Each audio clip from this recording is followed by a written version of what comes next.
জন্ম তারিখ 7, 16, 25, মানে মূলাঙ্ক 7। মূলাঙ্ক 7-এর যারা মানুষ তারা তো কেতুর মানুষ, তাই ওভার থিঙ্কিং, অ্যাংজাইটি, তার সাথে ভীষণ একাকিত্বে ভোগা এবং জন্মগতভাবেই প্রচুর মানুষের থেকে চিট হওয়া, এইটাই তাদের একটা কার্মিক ট্রেট। কিন্তু এই সমস্ত কার্মিক প্রবলেমগুলো বাদ দিয়ে মূলাঙ্ক 7-এর মধ্যে যেটা বেস্ট সেটা হলো মূলাঙ্ক 7 হচ্ছেন একজন জন্মগত জ্ঞানী মানুষ, যে মানুষের এতটাই বোধশক্তি আছে যে তিনি আগে থেকেই তার জীবনের কোনো সমস্যা বা অন্যের জীবনের প্রবলেম, কোন মানুষ ঠিক কোন মানুষ তার জন্য ঠিক নয়, বা কোনো সিচুয়েশন আগে থেকে বুঝে নিতে পারেন, কারণ মূলাঙ্ক 7 যাদের থাকে তাদের ইনটিউশন পাওয়ার খুব হাই হয়। এবার এটা খুব সচরাচর, এটা যেহেতু আমাদের ঈশ্বর প্রদত্ত একটা ক্ষমতা যে মূলাঙ্ক 7 মানুষেরা খুব ভালো ইনটিউটিভ পাওয়ার নিয়ে জন্মেছে, তো অটোমেটিক্যালি তাদের জীবনের কি বলবো চ্যালেঞ্জেসটাও অনেক বেশি হয় যদি আমরা আগে থেকে অনেক কিছু বুঝে যাই। ধরুন আপনাকে বলছি যে এটা করবেন না, আমি বুঝতে পারছি আপনার প্রবলেম হবে, আপনি যদি না শোনেন, তার ফলে কি হয়, রিলেশনশিপে আরো ডিস্টেন্স তৈরি হতে থাকে, যেরকম মা সন্তানের মধ্যে হয়। তো মূলাঙ্ক 7-এর ক্ষেত্রেও তাই।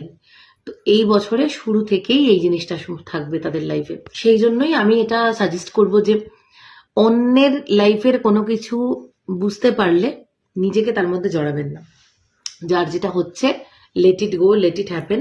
আপনি সেই জিনিসটার মধ্যে নিজে জড়িয়ে নিজের মানসিক শান্তিকে বিঘ্নিত করবেন না। আপনার নিজের ওয়ার্ক ফিল্ড, আপনার নিজের প্রফেশনের জন্য এই বছরটা ভীষণ ভালো বছর। তো অন্যের কি সমস্যা হলো, অন্যের কি অসুবিধা হলো, ভালো হলো, সেই চিন্তায় আর জড়াবেন না নিজেকে। প্রচুর মানুষকে ডোনেট করুন, বিশেষ করে গরিব মানুষদেরকে ডোনেট করুন। এই বছরটা আপনার জন্য খুব ভালো যাবে। কাছের মানুষদের সাথে ইগো ক্ল্যাশ হবে, যেটা বেশ কিছুদিন পর আস্তে আস্তে আফটার মার্চ, আফটার এপ্রিল এটা আস্তে আস্তে সলভ হয়ে যাবে। বছরের শুরুতে এটা হবে।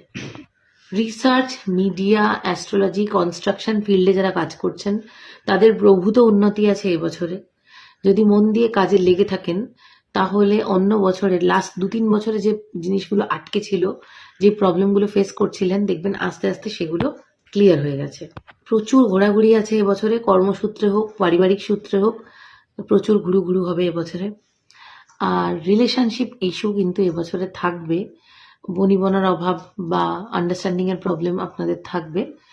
কিন্তু একটা আপনাদেরকে রিকোয়েস্ট রইল, যেখানেই দেখবেন অতিরিক্ত বাক বিতণ্ডা বা বচসা আসছে, সেখান থেকেই আপনি একটু বুদ্ধি করে সাইড হয়ে যান। আদারওয়াইজ বছরটা যথেষ্ট ভালো, কাজের দিক থেকে, টাকা পয়সার দিক থেকে।